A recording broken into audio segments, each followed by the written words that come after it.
नमस्ते everyone, this is Sandeep and welcome to my channel only study by Sandeep Dhiman. आज हम करने वाले हैं the surface and the interior of the earth और इसका पार्ट 3 द अर्थ और treasure of rock materials and minerals. ये डिस्कस करने वाले हैं हम आज और हिंदी में, जैसे कि मैं कर रहा हूँ। स्टार्ट करने से पहले मैं बोलना चाहूँगा कि अगर आपने चैनल को सब्सक्राइब नहीं किया है तो चैनल को सब्सक्राइब कर लें और साथ में लगे बेल आइकन को प्रेस कर लें ताकि आपको आने वाली वीडियोज़ की नोटिफिकेशन मिलती रहे। चलिए शुरू करते हैं। तो यहाँ पर देखिए पिक्चर में ये क्या है? ये है रॉक्स।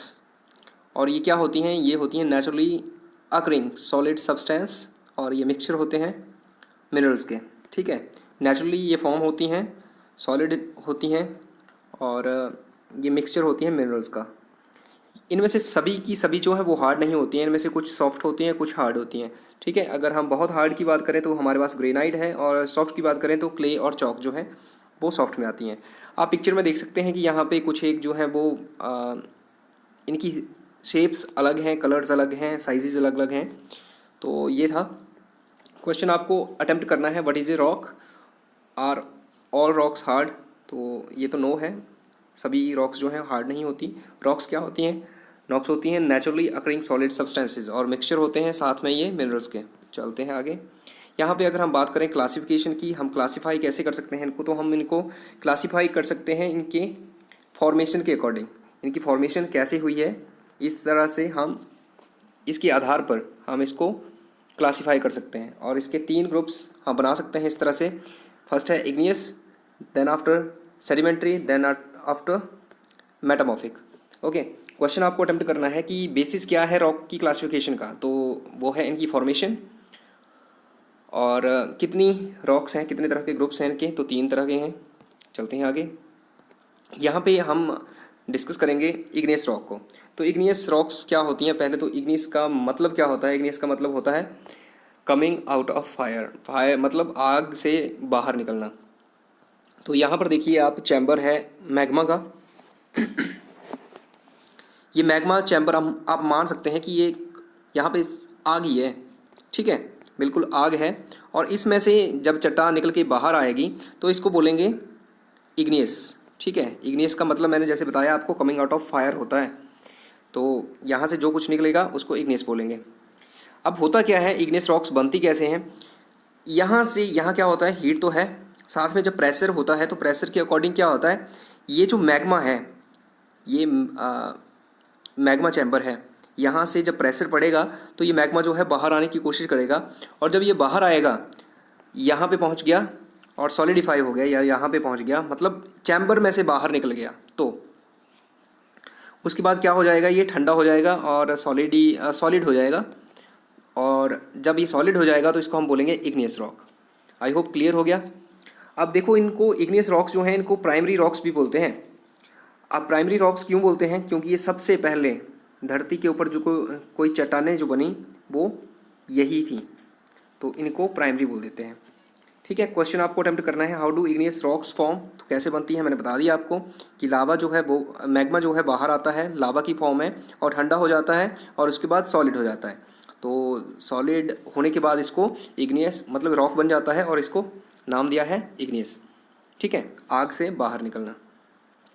अब है when and where igneous rocks are form. तो होती कब है ये? जब मैग्मा जो है बाहर निकलता है। ठीक है, चैम्बर से बाहर निकलेगा मैग्मा और ठंडा हो जाएगा, सॉलिड हो जाएगा, तो इग्नियस रॉक्स बन जाएंगी। अब कहाँ पे बनती हैं? जहाँ पे ये ठंडा हो जाएगा वहाँ पर। ठीक है, अर्थ के ऊपर भी बन जाती हैं, नीचे भी बन जाती हैं, मतलब सरफेस के ऊपर भी बनती हैं, सरफेस के नीचे भी बनती हैं। अब आगे है व्हाट डज इग्नियस मीन? तो इसका मीनिंग है coming out of fire. Why are igneous rocks called the primary rocks? क्योंकि ये सबसे पहले बनी थी। They were formed first over the earth surface. चलते हैं आगे। यहाँ पे हम बात करते हैं, इग्नियस जो है 2 तरह की होती हैं। तो इसमें पहली है इंट्रूसिव, दूसरी है एक्सट्रूसिव। ठीक है, तो इंट्रूसिव क्या होती है? चलिए हम पिक्चर से देखते हैं इसको। पहले यहाँ पर देखो, मैग्मा चैम्बर मैंने जैसा बताया, ये मैग्मा चैम्बर है। मैग्मा यहाँ से बाहर निकलेगा, जब ज़मीन के ऊपर पहुँचेगा और वहाँ पे ठंडा होगा, वहाँ पे चट्टान बनाएगा, तो इसको एक्सट्रूसिव बोलेंगे। एक्सट्रूसिव मतलब बाहर निकल के। और इंट्रूसिव जब क्या होता है, चैम्बर से बाहर निकल गया लेकिन ज़मीन के ऊपर नहीं आ पाया, अंदर ही रह गया, फंस गया अंदर, और यहीं पे ठंडा हो गया, सॉलिड हो गया, यहीं पे चट्टान बन गई, तो उसको हमने बोला इंट्रूसिव रॉक।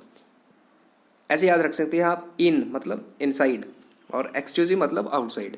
ठीक है, तो क्वेश्चन है यहाँ पे जो आपको अटेम्प्ट करना है, ये डिफ्रेंशिएट करना है इनमें।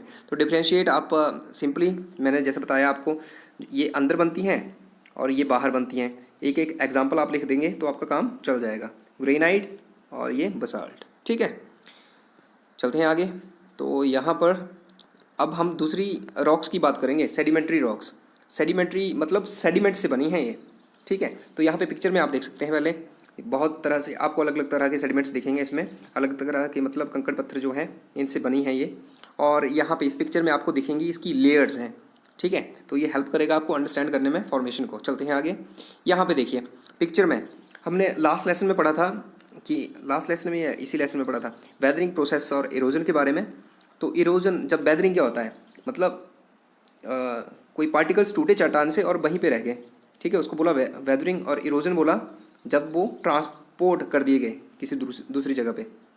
ठीक है, तो यहाँ तक मुझे लगता है क्लियर हो गया होगा आपको। अब देखो, अब बात करते हैं हम सेडिमेंट्री रॉक्स की। क्या होता है, ये सेडिमेंट्स हैं जो टुकड़े टूट गए, वो सेडिमेंट्स, उनको बोलते हैं सेडिमेंट्स ना।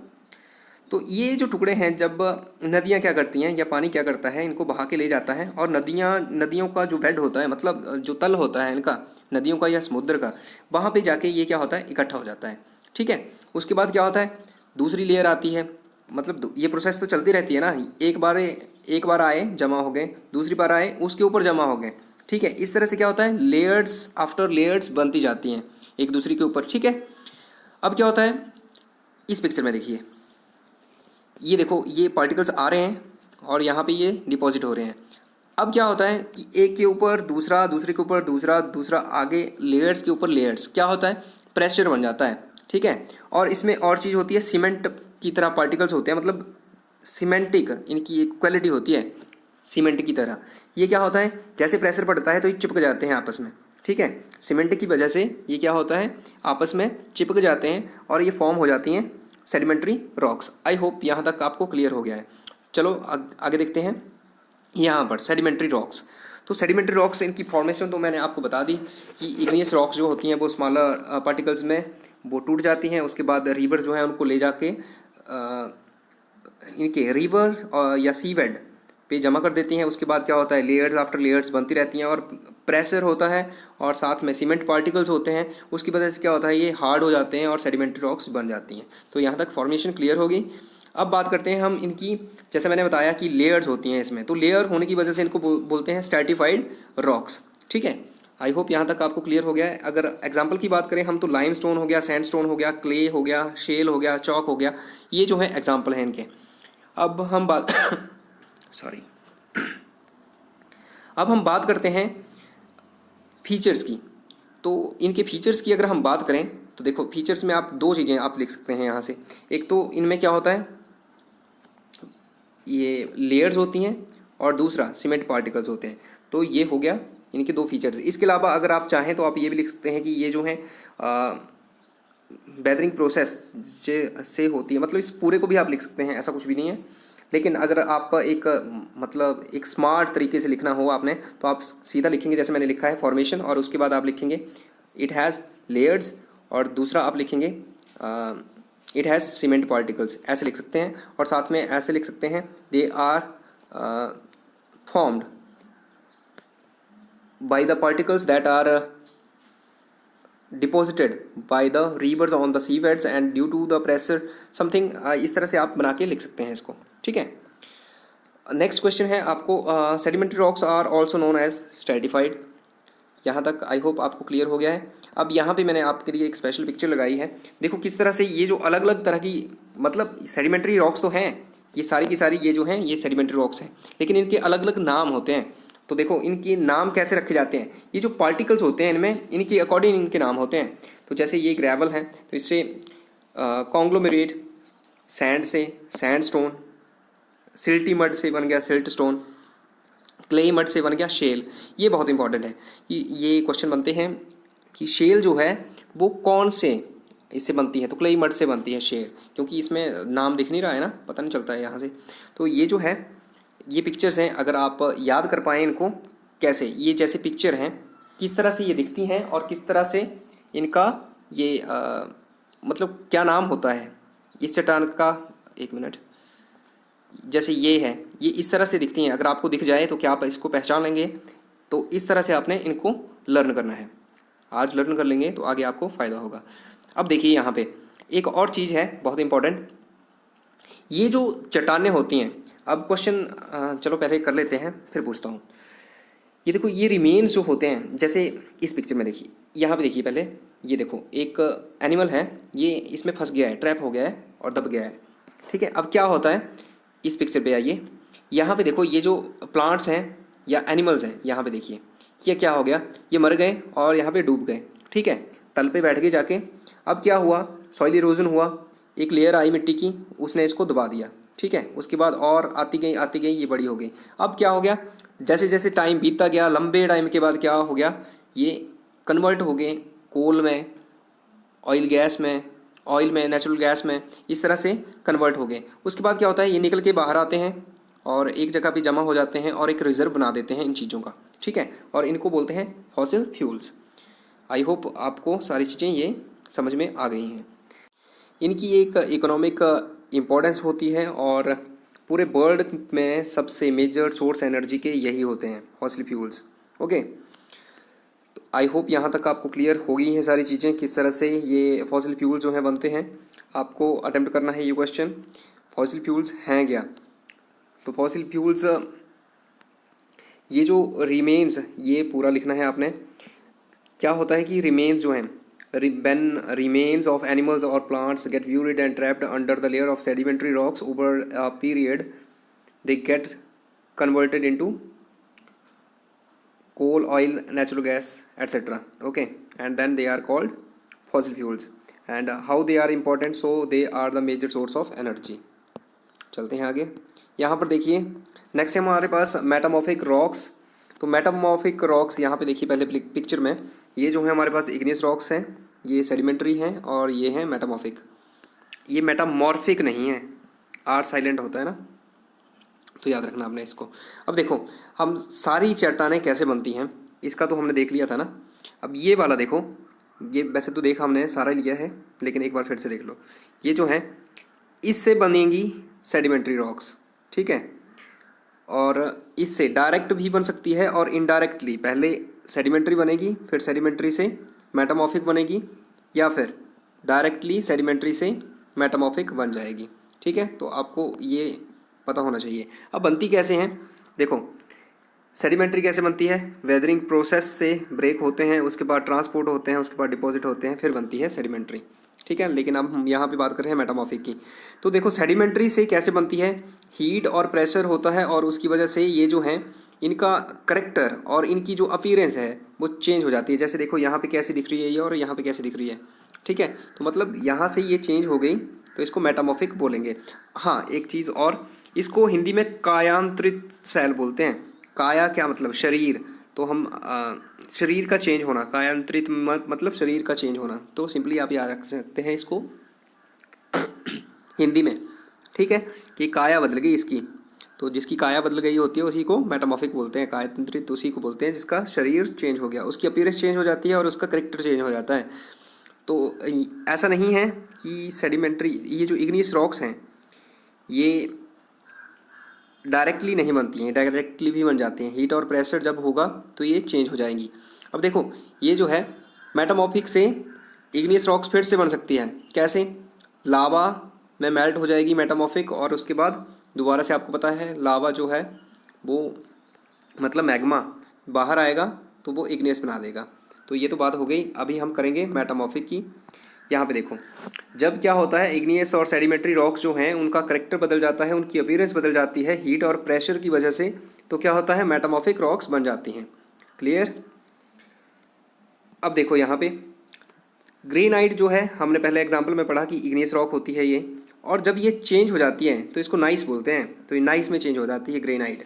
ठीक है, उसके बाद लाइमस्टोन है, ये सेडिमेंट्री रॉक है, लेकिन जब इसका करेक्टर चेंज हो जाता है, यहाँ पे फिर से गलत है ये, इसको ठीक कर लेना, ये चेंजेस इनटू है, तो इसको क्या बोलते हैं, इसको बोलते हैं इसको मार्बल में बदल जाती है ये, जब मार्बल जो है मेटामॉर्फिक है। ठीक है। नेसिस जो है मेटामॉर्फिक है। अब देखो यहाँ पे question, how are metamorphic rocks formed. तो क्या होता है जब इग्नियस और सेडिमेंट्री रॉक्स का करेक्टर चेंज हो जाता है, अपीयरेंस चेंज हो जाता है, तो उसको मेटामॉर्फिक बोलते हैं। ठीक है, मतलब सिंपली आप बोलेंगे, जब आपने लिखना होगा तो आप ये लिखेंगे कि इग्नियस और सेडिमेंट्री रॉक्स जब करेक्टर चेंज कर लेती हैं, अपीयरेंस चेंज कर लेती हैं, तब वो मेटामॉर्फिक बन जाती हैं। आगे है, which rocks get change into gneiss and marble. So granite, gneiss, और ये जो है लाइमस्टोन जो है मार्बल में। चलते हैं आगे। यहाँ पर देखो ये कुछ इंपॉर्टेंट चीज़ है आपके लिए। ये देखो इग्नियस रॉक्स में के बारे में है। ये इग्नियस रॉक्स यहाँ पे बोला है कि जब जो साइज़ है मिनरल्स का, मिनरल क्रिस्टल जो होते हैं, मतलब मिनरल्स के जो टुकड़े होते हैं, उनका साइज़ जो है वो किसके ऊपर डिपेंड करता है, वो करता है डिपेंड रेट ऑफ कूलिंग पे। मतलब हमने पढ़ा था मैग्मा जो है बाहर आता है, ठंडा होता है। तो अगर वो ठंडा जल्दी जल्दी होता है या तो धीरे धीरे, दो तरीक़ों से होता है ना, ठंडा जल्दी या धीरे धीरे। तो अगर वो धीरे धीरे ठंडा होता है तो ये क्रिस्टल जो है लार्ज होंगे, बड़े होंगे, और जब ये फास्ट हो जाएगा तो ये स्मॉल होंगे। ठीक है, आई होप क्लियर हो गया होगा। अब देखो यहाँ पे क्वेश्चन है कि रिस्पॉन्सिबल कौन सा फैक्टर है मिनरल्स, जो साइज ऑफ मिनरल क्रिस्टल होता है उसके लिए। तो उसके लिए रिस्पॉन्सिबल है रेट ऑफ कूलिंग। अच्छा, अगर कूलिंग जो है जल्दी जल्दी होती है तो कौन से क्रिस्टल बनेंगे, तो बनेंगे स्मॉल। अब ये देखिए मिनरल्स, अब मिनरल्स भी था टॉपिक में तो मैंने साथ में ही कर लिया इसको। मिनरल्स देखो, मिनरल्स क्या होता है, ये naturally occurring solid inorganic substances होते हैं। तो और ये जो हैं सिंगल, किसी एक अकेले मिनरल से भी बन सकते हैं, और एक रॉक जो है वो एक सिंगल मिनरल के कॉम्बिनेशन से भी बन जाती है, और बहुत सारे मिनरल्स के कॉम्बिनेशन से भी बनती है। अब यहाँ पे जो मोस्ट कॉमन मिनरल्स होते हैं जो इनसाइड द अर्थ पाए जाते हैं वो होते हैं iron, silver, gold, mica, bauxite और लेड। ठीक है, तो ये आपने ध्यान रखना है, ये लर्न करने की चीज़ है, इसको लर्न कर लेना। Iron, silver, gold, mica, bauxite, lead, ये जो है कॉमनली मिलते हैं। हाँ, जो नमक हम खाते हैं, कॉमन सॉल्ट जो होता है, वो भी एक मिनरल है। अच्छा, सबसे हार्ड जो सब्सटेंस है आज तक जिसको ढूंढा गया है वो है डायमंड। यहाँ पे पिक्चर में देख सकते हैं आप। ग्रेफाइट जो है ये सॉफ्टेस्ट है, सबसे सॉफ्ट है मतलब, और इसकी करेक्टरिस्टिक भी याद रख लो, ये जो है ब्लैक है और ग्रीसी है। अब देखो मिनरल्स को आइडेंटिफाई करना हो तो किस बेसिस पे करेंगे, तो करेंगे कलर के, हार्डनेस के और लस्टर के। ठीक है, लस्टर मतलब चमक। अब देखो यहाँ पे question, what are minerals, minerals होते क्या हैं। तो जैसा कि मैंने बताया नेचुरली अकरिंग इनऑर्गेनिक सब्सटेंसेस होते हैं ये। ठीक है, और आइडेंटिफिकेशन का बेसिस क्या है, तो कलर, लस्टर, और क्या था, एक और था, ध्यान रखना उसको भी। But are the most common minerals occurring inside the earth. तो मैंने बताया अभी आपको, आयरन है, गोल्ड है, सिल्वर है, बॉक्साइड है, माइका है, लेड है, तो आपने सारे याद रखने हैं। Name the hardest known substance, तो वो डायमंड है। ग्रेफाइट की करेक्टरिस्टिक्स, एक तो ब्लैक होता है, दूसरा ग्रीसी होता है। कॉमन सॉल्ट, जी हाँ, ये एक मिनरल है।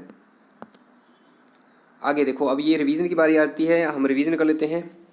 रिवीजन कम टेस्ट हो जाएगा आपका ये। आपने क्या करना है, वीडियो को पॉज करना है और उसके बाद मेरे आंसर को, पहले अपना आंसर दे लेना फिर मेरा सुन लेना। रॉक क्या है, रॉक होती है नेचुरली अकरिंग सॉलिड सब्सटेंस। ठीक है, और सभी रॉक्स जो हैं वो हार्ड नहीं होती हैं। What is the basis of rock classification, तो इसका बेसिस होता है फॉर्मेशन। फॉर्मेशन के बेसिस के ऊपर हम इसको क्लासीफाई करते हैं। और कितने ग्रुप्स हैं, तो 3 ग्रुप हैं। How do igneous rocks form, igneous rocks जो है कैसे बनती हैं, तो बताया था चैम्बर से लावा बाहर निकलेगा, मैग्मा बाहर निकलेगा, लावा की फॉर्म में ठंडा हो जाएगा और सॉलिड हो जाएगा तो बन जाएगा। ठीक है, अब देखो यहाँ पे, देखो मैं हिंदी में बता रहा हूँ लेकिन ये आपको सिर्फ आपके माइंड तक ठीक है, लेकिन एग्ज़ाम में मार्क्स नहीं देगा। ठीक है, तो इस चीज़ को आपने ध्यान से रखना है, इंग्लिश वाली वीडियो को ज़रूर सुनना। What does igneous mean, coming out of fire. ठीक है, आग से बाहर निकलना। Why are igneous rocks called the primary rocks, क्योंकि सबसे पहले फॉर्म हुई थी, firstly form on the earth. Differentiate between intrusive, intrusive means inside the earth, extrusive means outside the earth. Example ले लेते हैं एक ग्रेनाइट और दूसरा ले लेते हैं बसाल्ट। ठीक है, बसाल्ट जो है, हाँ बसाल्ट है। What are the features of sedimentary rocks, तो सेडिमेंट्री रॉक्स के फीचर्स क्या होते हैं? लेयर्स होती हैं उनमें, सीमेंट पार्टिकल्स होते हैं। Sedimentary rocks are also known as stratified. Next है what are fossil fuels and how are they important, तो फॉसिल फ्यूल्स क्या होते हैं? जब प्लांट्स और एनिमल्स के रिमेन्स जो हैं वो कंपोज हो जाते हैं लंबे टाइम के बाद सेडिमेंट्री रॉक्स में दबने के कारण, ठीक है, तो फॉसिल फ्यूल्स बनते हैं। ठीक है, और इम्पोर्टेंट इसलिए हैं वो कि वो मेजर सोर्स है एनर्जी का। How are metamorphic rocks formed, तो कैसे फॉर्म होती हैं? जब इग्नियस और सेडिमेंट्री रॉक्स जो हैं वो अपने करेक्टर को चेंज कर लेती हैं, अपीयरेंस को चेंज कर लेती हैं, मतलब जो जैसी होती हैं वो उससे चेंज हो जाती हैं, तो उनको मेटामॉर्फिक बोलते हैं। Which rocks get change in gneiss and marble, तो नाइस में ग्रेनाइट होता है, मार्बल में लाइमस्टोन होता है। Which factor is responsible for the size of mineral crystal, तो वो होता है रेट ऑफ कूलिंग। ठीक है, which size of mineral crystals form if the cooling inside the earth fast small, fast होगी तो स्मॉल होगा, स्लो होगी तो लार्ज होगा। But are minerals, give some examples, तो मिनरल्स क्या होते हैं? नेचुरली अकरिंग इनऑर्गेनिक, क्या होते हैं? थोड़ा सा मेरे को कन्फ्यूजन हो गया यहाँ पे, इस क्वेश्चन को आपने खुद पीछे से देख लेना है। बेसिस क्या होता है आइडेंटिफिकेशन का? लस्टर होता है, और क्या होता है? कलर होता है। अब आगे देखिए, but are the most common minerals occurring inside the earth, तो most common minerals occurring inside the earth कौन से होते हैं? गोल्ड होता है, सिल्वर होता है, माइका होता है, बॉक्साइट होता है, लेड होता है। हार्डेस्ट सब्सटेंस है डायमंड। ग्रेफाइट के करेक्टरिस्टिक्स हैं, ब्लैक है, ग्रीसी है। कॉमन सॉल्ट जो है एक मिनरल है, यस। अब आपने क्या करना है, इसको रिवाइज कर लेना है और क्वेश्चन आंसर्स जो हैं उनको लर्न कर लेना है। आगे आपका एक बार रिवीजन कम टेस्ट होंगे आपके 2, इसी में से लूँगा मैं, तो आपने उसके लिए प्रिपेयर रहना है। ठीक है, और ये पेरेंट्स के लिए, जैसा कि मैं हमेशा बोलता हूँ, आगे फिर से बोलूँगा मैं कि सब्सक्राइब कर लीजिएगा चैनल को और प्रेस कीजिएगा बेल आइकन को, और लाइक और शेयर कीजिएगा वीडियो को अगर आपको पसंद आती है। ना पसंद आती है तो उसको डिसलाइक ज़रूर कीजिएगा, साथ में कमेंट लिखिएगा किस वजह से पसंद नहीं आई। Stay home, stay safe, thank you.